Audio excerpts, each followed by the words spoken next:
We live in 2022, where the idea of romantic love is so publicized that the idea of self-love seems unfathomable. And I'll blame the West for this. In our teenage years, we develop a sense of funny feeling when we are around our opposite genders, and many of our TV shows do promote the idea of asking one out. Well, we do the same, only without understanding the consequences of it.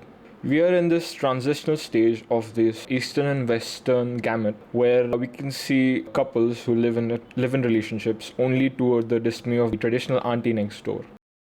Who's actually right? Who's to blame? And where are the sanskar?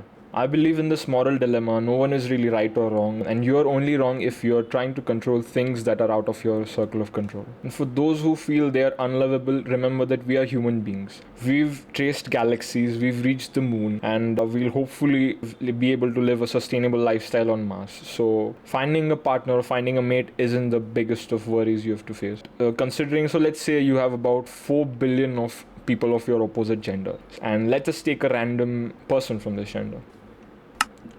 Not her. Definitely not her. Okay, by applying the right age filters, we'll recheck.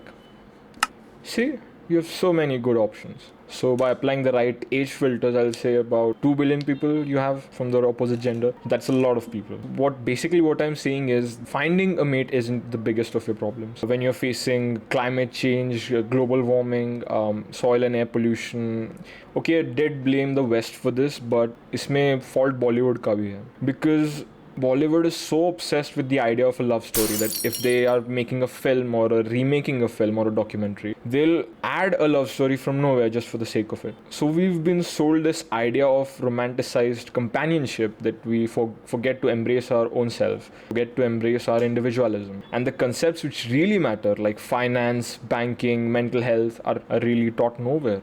Remember that you are the most important person of your life, so understand yourself, pamper yourself. Only when you will be able to love yourself will the love overflow, and like overflowing from a kettle, and be able to love others. We will only be able to find our perfect companion only if we know ourselves inside out. Don't let the idea of dying alone bother you, because you're not. You're going to be awesome, and you're going to attract awesome people around, and it would be pathetic if you try to fill a void inside you with someone else, because the void is inside you. The problem is inside of you, and the solution is as well. Just look for it.